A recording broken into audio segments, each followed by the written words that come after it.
한 통의 통장, 그 안엔 돈보다 더 무거운 세월이 들어 있었다. 며느리의 이름으로 찍혀 있던 숫자들, 그건 사실 시어머니의 사랑이었다. 바람이 창문 틈을 스치며 부엌의 얇은 커튼을 흔들었다. 그 집은 세월을 품은 벽지와 나무 냄새로 가득했고 벽 한쪽에는 시어머니 윤정의 손때 묻은 달력이 걸려 있었다. 그녀는 오늘도 새벽같이 일어나 남편의 묘소에 갈 준비를 했다. 검은 옷에 단정한 머리, 손엔 늘 들고 가는 하얀 국화 한 송이. 남편이 세상을 떠난 지 10년이 되었지만 그녀의 발걸음은 여전히 그 길을 알고 있었다. 묘역을 오르는 동안 낙엽이 발밑에서 사각거렸고 그녀는 그 소리에 맞춰 마음속 말을 꺼내듯 작은 숨을 내쉬었다. 여보, 올해도 잘 다녀왔어요. 입 밖으로는 말이 새지 않았지만 그 마음은 늘 같았다. 묘비 앞에서 국화를 놓고 손끝으로 이름을 쓸어내리며 윤정은 잠시 고개를 숙였다. 그 시간 집에서는 며느리 수진이 방 안 서랍을 정리하고 있었다. 수진은 방학을 맞은 아이들의 교복을 개며 한쪽 구석에 낡은 서랍을 정리하다가 오래된 봉투 하나를 발견했다. 봉투엔 생활비라고 적혀 있었고 그 아래엔 작은 메모지가 붙어 있었다. 쓸 때마다 적기. 윤정의 단정한 글씨였다. 하지만 봉투 안엔 현금이 아니라 통장 한 권과 낡은 영수증들이 빼곡히 들어 있었다. 그녀는 통장을 꺼내 펼쳤다. 거기엔 메달 같은 금액이 찍혀 있었고 입금자 이름은 모두 자신이었다. 수진, 손끝이 떨렸다. 자신의 이름이 반복되어 있었다. 그녀가 기억하는 한 시어머니에게 돈을 보낸 적은 없었다. 하지만 기록은 명확했다. 언제부터인지도 모르게 누군가 그녀의 이름으로 입금하고 있었다. 윤정은 묘소를 다녀와 현관에 신발을 벗으며 익숙한 냄새 속에 잠시 눈을 감았다. 집은 늘 고요했지만 그 안엔 늘 사람의 숨결이 남아 있었다. 부엌에 들어서자 수진이 식탁 위에 통장을 펼쳐놓고 있었다. 어머니, 이거 뭐예요? 윤정은 잠시 멈춰서서 통장을 바라봤다. 그 눈빛엔 놀람보다 더 오래된 무언가가 담겨 있었다. 그녀는 한참을 말없이 앉았다. 그리고 잔잔하게 웃었다. 그 통장 내 시아버지가 만들었단다. 수지는 그 말을 이해하지 못했다. 시아버지요? 윤정은 부드럽게 고개를 끄덕였다. 너 몰랐지. 내 이름으로 통장을 만들고 생활비를 조금씩 넣으셨지. 혹시라도 내가 세상 먼저 가면 너한테라도 남겨주고 싶다고 하시더라. 그 말이 끝나자 부엌엔 묵직한 정적이 흘렀다. 창문으로 들어온 오후 햇살이 통장 위를 스치며 희미한 글자들에 따스한 금빛을 얹었다. 그날 밤 윤정은 홀로 방 안에서 낡은 편지를 꺼냈다. 그 편지는 남편이 세상을 떠나기 전 그녀에게 남긴 마지막 말이었다. 이 통장은 너가 몰래 써라. 며느리가 힘들 때 말없이 보태줘라. 그게 진짜 가족이다. 그 문장을 읽으며 윤정은 한참 동안 눈을 감았다. 그녀는 평생 며느리에게 차가운 말만 내뱉었다고 생각했지만 사실은 그 반대였다. 며느리가 자신의 자리를 지켜준 덕에 이 집이 버텨온 걸 알고 있었다. 그 사실이 이제야 마음 깊이 스며들었다. 이튿날 새벽 수지는 조용히 부엌으로 내려왔다. 그곳엔 윤정이 앉아 있었다. 김이 피어오르는 보리차 냄새가 방 안을 감쌌다. 두 사람은 말없이 마주 앉았다. 한동안 아무 말도 없었지만 윤정이 작은 종이봉투를 건넸다. 그 통장, 이제 내 거다. 내 시아버지 뜻이기도 하고 내 마음이기도 하다. 수지는 눈을 들지 못했다. 그녀의 눈가에 맺힌 물기 너머로 윤정의 주름진 손이 따뜻하게 다가왔다. 그 순간 오래된 부엌 한켠에 가을 햇살이 비스듬히 내려앉았다. 그 빛 속에서 두 여자의 마음이 말없이 이어지고 있었다. 며칠 후 수지는 통장을 다시 꺼내 살펴보았다. 거기엔 매달 일정한 날짜마다 찍힌 입금 내역이 있었고 영수증엔 마치 누군가 꼼꼼히 기록한 흔적이 남아 있었다. 이건 생활비가 아니라 모으신 거였네. 수지는 낮은 목소리로 중얼거렸다. 그동안 윤정에게 받은 말보다 이 작은 통장이 더 많은 이야기를 들려주는 것 같았다. 그녀는 알았다. 돈이 아니라 마음이었다는 것을. 누군가를 위해 조금씩 모아둔 정성. 그건 오해와 갈등의 세월 속에서도 조용히 이어져 온 사랑의 흔적이었다. 하지만 시간이 흐르자 그 통장은 오히려 둘 사이의 거리를 더 선명하게 드러냈다. 마을 사람들은 수진이 시어머니 돈을 몰래 썼다는 소문을 흘렸고 윤정은 그 말이 들릴 때마다 입술을 깨물며 아무 말도 하지 않았다. 괜찮아요, 어머니. 제가 알아요. 수지는 담담하게 웃었지만 그 눈빛엔 오래된 상처가 있었다. 윤정은 말없이 부엌으로 들어가 고개를 숙인 채 설거지를 이어갔다. 물속에서 흩어지는 거품이 마치 두 사람의 말하지 못한 오해처럼 느리게 흘러내렸다. 그날 저녁 윤정은 시장에서 넘어졌다. 계단 끝자락에서 발을 헛디뎌 손목을 다친 것이었다. 수지는 급히 달려와 병원으로 옮겼다. 괜찮으세요, 어머니? 윤정은 미안한 표정으로 고개를 끄덕였다. 그 손에는 붕대가 감겨 있었고 주름진 손등 위로 세월의 흔적이 그대로 드러났다. 그녀는 조용히 말했다. 내가 너한테 너무 매정했지, 그치? 수지는 아무 대답도 하지 않았다. 대신 손끝으로 윤정의 손을 꼭 잡았다. 그 순간 두 사람 사이에 흐르던 긴 침묵이 조금씩 녹아내리는 듯했다. 퇴원한 윤정은 집으로 돌아오자마자 작은 나무 상자를 꺼냈다. 그 안엔 오래된 사진과 편지, 그리고 몇 장의 통장 사본이 있었다. 그녀는 그 중 한 장을 꺼내 수진에게 건넸다. 이건 내 시아버지가 마지막으로 적은 기록이야. 거기엔 며느리 수진, 내 아들보다 더 강한 사람이라는 문장이 적혀 있었다. 수지는 그 글씨를 손끝으로 따라가며 눈을 감았다. 그 글자마다 담긴 세월의 무게가 한꺼번에 가슴으로 밀려왔다. 그녀는 그제야 알았다. 윤정이 그동안 말없이 지켜온 마음의 형태를. 저녁 무렵 윤정은 부엌에서 밥을 짓고 있었다. 쌀 씻는 소리, 냄비에서 들려오는 보글거림, 그 모든 소리가 오래된 집안을 따뜻하게 채웠다. 수진아, 밥 다 됐다. 윤정이 처음으로 며느리의 이름을 불렀다. 그 목소리는 낮고 떨렸지만 그 안에는 그동안 쌓인 정이 섞여 있었다. 수지는 잠시 멈춰서 그 말을 곱씹었다. 그 짧은 부름 속에 이 집의 모든 세월이 담겨 있는 듯했다. 그날 밤 두 사람은 같은 식탁에 앉아 조용히 밥을 먹었다. 그리고 말없이 서로를 바라보았다. 그 시선 속에는 미안함보다 따뜻함이 더 많았다. 겨울이 깊어가던 그 해의 끝자락, 집안에는 늘 냉기가 감돌았다. 보일러가 고장 난 것도 바람이 새서 그런 것도 아니었다. 말이 오가던 자리마다 차가운 공기만이 남았다. 수지는 아이들 도시락을 싸며 무심히 부엌 창문을 열었다. 유리창 너머로 서리가 내려앉은 담장이 보였고 그 아래에 윤정이 빨래를 걷고 있었다. 손끝이 시려울 텐데 그녀는 늘 그렇듯 묵묵히 움직였다. 어머니, 제가 할게요. 됐다. 내 손은 차가우면 안 돼. 그 짧은 대화에도 묘한 어색함이 남았다. 서로의 마음이 이미 닿고 있음에도 그 사이엔 아직 풀리지 않은 매듭이 하나 걸려 있었다. 그건 통장 이후로 시작된 세상의 시선이었다.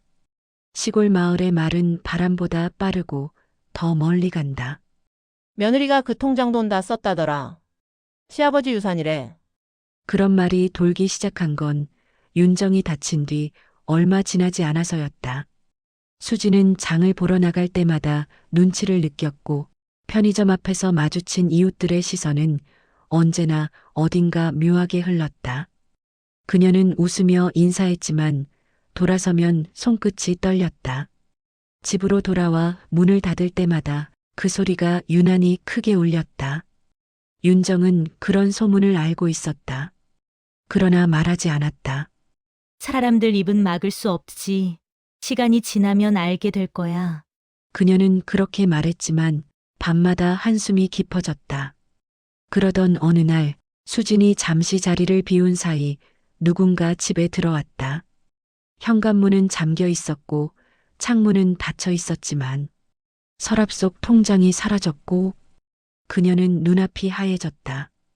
집안을 샅샅이 뒤져도 어디에도 없었다.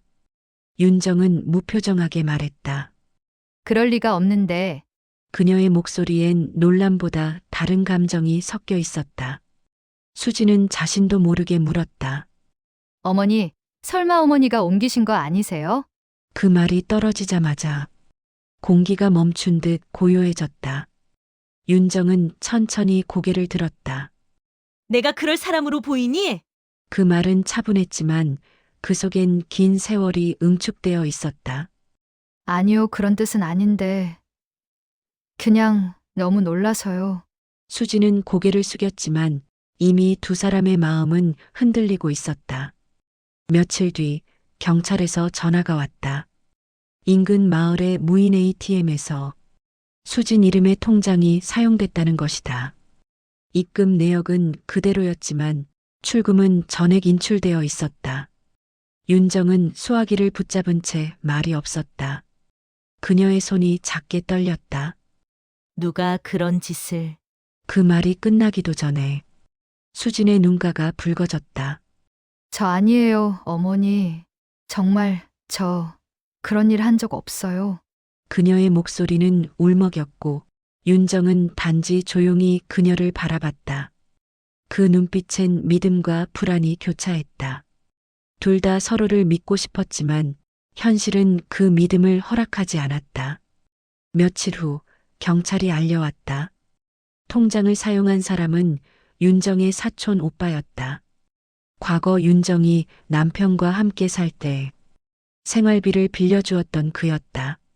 그는 윤정의 집에 드나들며 열쇠를 맡았던 시절이 있었고 그 열쇠로 몰래 들어와 통장을 가져간 것이었다. 형님이 돈을 남겼다길래 내 몫이라 생각했어요. 그의 변명은 허망했다. 윤정은 말을 잃었다. 그녀는 그 자리에서 한참을 서 있었다. 세상에서 가장 믿었던 혈육에게서 이런 일을 당하리라곤 생각하지 못했다. 수지는 말없이 그녀 곁에 섰다. 그때서야 윤정의 눈가에 눈물이 고였다. 내가 널 의심했지. 그녀는 그 말을 끝내며 양손으로 얼굴을 감쌌다. 수지는 그 손을 천천히 잡았다. 괜찮아요, 어머니. 저도 믿음을 다 지켰던 건 아니니까요. 그 말이 부엌 안에 퍼졌다. 밖에선 봄비가 내리고 있었다. 창문을 타고 흐르는 빗방울이 마치 두 사람의 눈물처럼 천천히 흘러내렸다. 그날 밤 윤정은 뜬 눈으로 밤을 지새웠다. 남편의 사진이 걸린 벽을 바라보며 낮은 목소리로 중얼거렸다. 당신은 왜 이렇게 힘든 숙제를 남겼어요? 그녀는 통장이 사라진 일보다 수진을 잠시라도 의심했던 자신이 더 괴로웠다. 남편이 남긴 보태줘라는 말이 그제야 다른 의미로 다가왔다. 도와주라는 뜻이 아니라 붙들어라, 잃지 말라는 마음이었음을.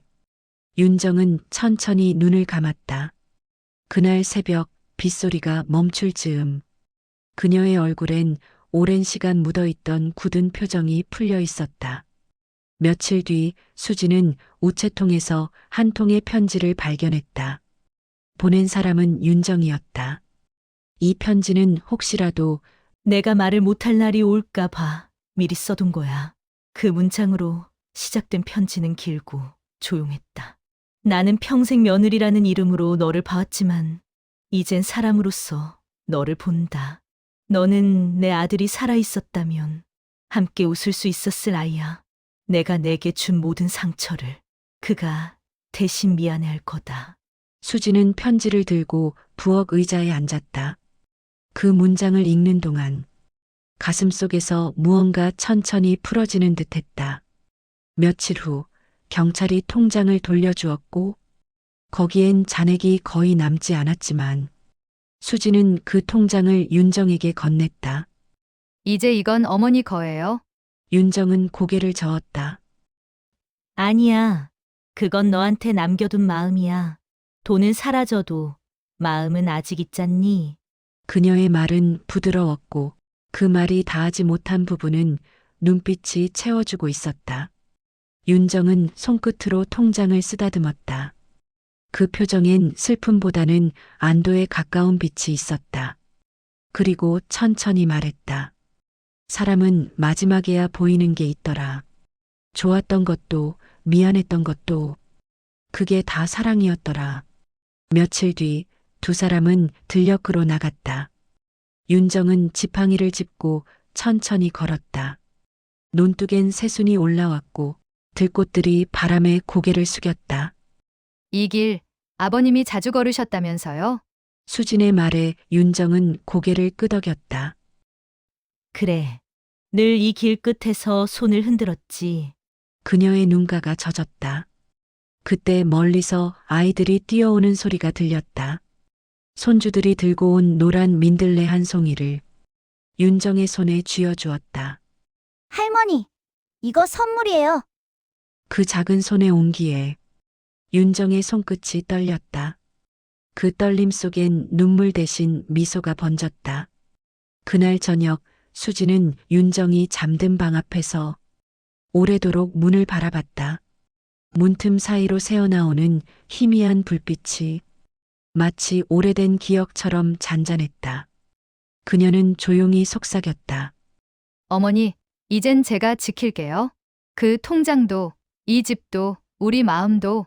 그 말은 문틈을 지나 윤정의 잠든 얼굴로 흘러들었다. 그녀의 입가에 잔잔한 미소가 번지며 한동안 방 안의 공기가 따뜻해졌다. 그렇게 겨울이 천천히 물러가고 있었다. 며칠째 이어지던 비가 그치고 햇살이 부엌 창문을 스치며 들어왔다.